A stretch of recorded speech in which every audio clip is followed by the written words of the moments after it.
Hey everyone, it's Ben Hardy here, and in today's going to be reviewing a Ford Ranger XLT with the 2.7 V6. I think this just broke the mid-size pickup truck market.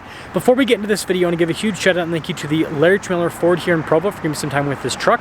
I'll include a link to their website in the description down below so you can check out what they have currently. If you have any questions, you need any help, just ask for John. Also include a link to my car buying guide. Let's get into it.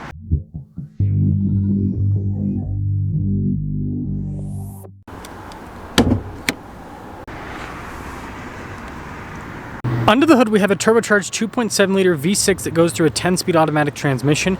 Fuel economy is 19 around town and then 23 on the highway, with power outputs being 315 horsepower and then 400 pound-feet of torque.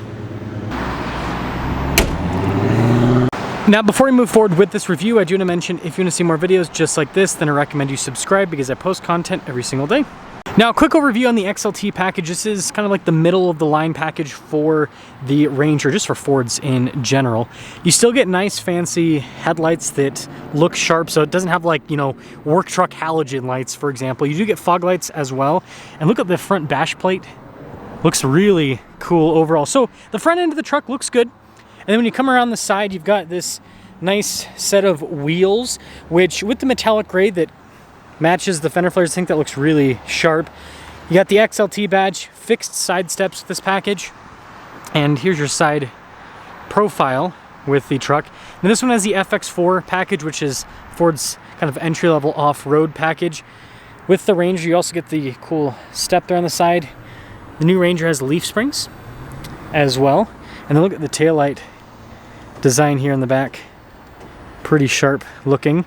Now, with the bed itself, the tailgate is dampened, so that helps out.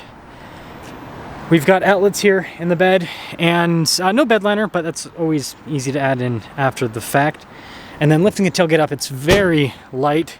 You've got parking sensors there at the back with that nice painted bumper. So the exterior looks nice. And then interior-wise, the XLT is going to be a little bit more basic. You still get nice touch points here where you're going to rest your arm, for example. And you've got these cloth seats instead of the fancier seats in the Lariat. And if we pop up front, you can see that kind of continues. And this is actually hard touch here at the top, unlike in the Lariat package.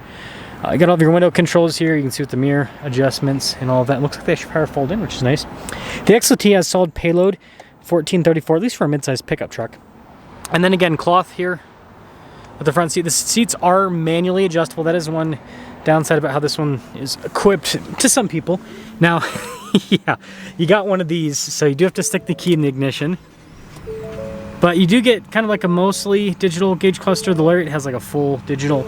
And then you get the vertical screen. It does have a backup camera, so it's got that going for it. Just single zone climate with this one. And then we do still have the 2-speed transfer case. And then if you press this button right here, it'll pop up with the off-road stuff. We do have a rear locking differential, as well as kind of like the off-road cruise control, which is another cool little feature. But yeah, you've got some storage there. You don't get the upper glove box like on the higher end packages. But yeah, overall, it's kind of a more baseline package, but middle line, I guess, it's all over the place. Anywho, this is the cool thing, is the pricing on this. So again, this is an XLT. It's a 300A equipment group for those of you that are wondering. The EcoBoost engine, well, the 2.7 EcoBoost to be exact, $21.95 as an option. He also has the FX4, $44,595.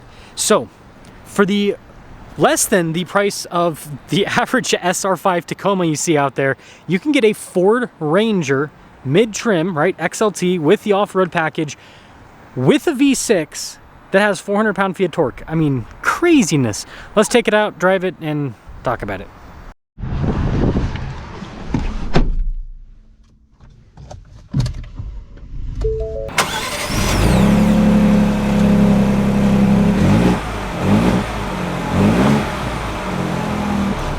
Well, let us talk about visibility before we set off. Here's visibility of the hood. Both mirrors do have blind spot monitoring. There's the rear.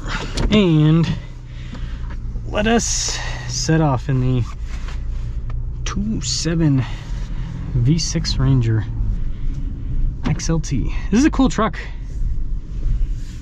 You know, mid-40s, and you get great power and just a nice, I mean, this is lacking a few things that I would personally like.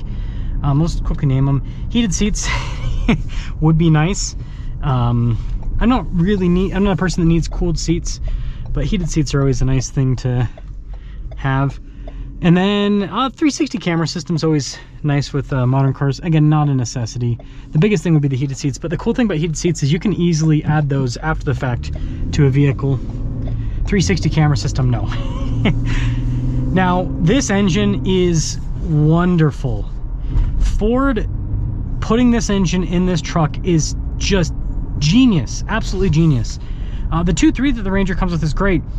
This 2.7 though is on a whole nother level. It's just super torquey, gobs and gobs of torque, and it's smooth, and you don't really go super high up into the RPMs to get that torque. That's one thing to note. Modern mid-size pickup trucks are actually pretty darn powerful. I mean, think about this for a second.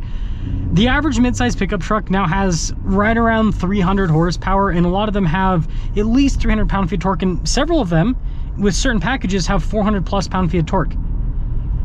So we've got powerful mid-size pickup trucks, but not all of them develop that power equally. What you see here with the Ranger with the V6 is that it just develops a lot of that power on the low end, but then it keeps pulling even on the top end. Like, there's just always power with this powertrain. And I think a big part of that is, well, turbocharged helps out on the low end. And then the always having power part, I think, is because it's a V6. I think that having more cylinders really does benefit a vehicle when it comes to power, because I reviewed so many cars over the years, and I notice this every single time. Whenever you have two engines that have similar power figures and one of them has more cylinders, it just always performs better.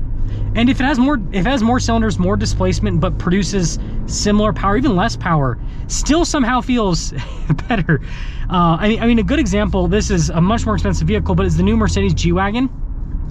A 24 G-Wagon had a 4-liter twin-turbo V8 producing 416 horsepower. The new 25s have a 3-liter inline 6-turbo producing 443 horsepower. The 4-liter V8 G-Wagons feel way quicker, way more powerful.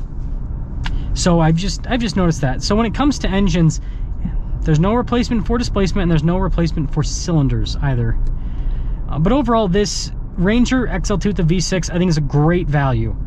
Mid-40s, you're getting solid power, solid towing capacity, and this is going to pull much better than the 4-cylinder too. Still has good payload. Just a good truck all around. And I like the mid-size pickup truck market right now. It's as competitive as it's ever been, I think, because we've got a lot of offerings, and we've got a lot of good offerings as well.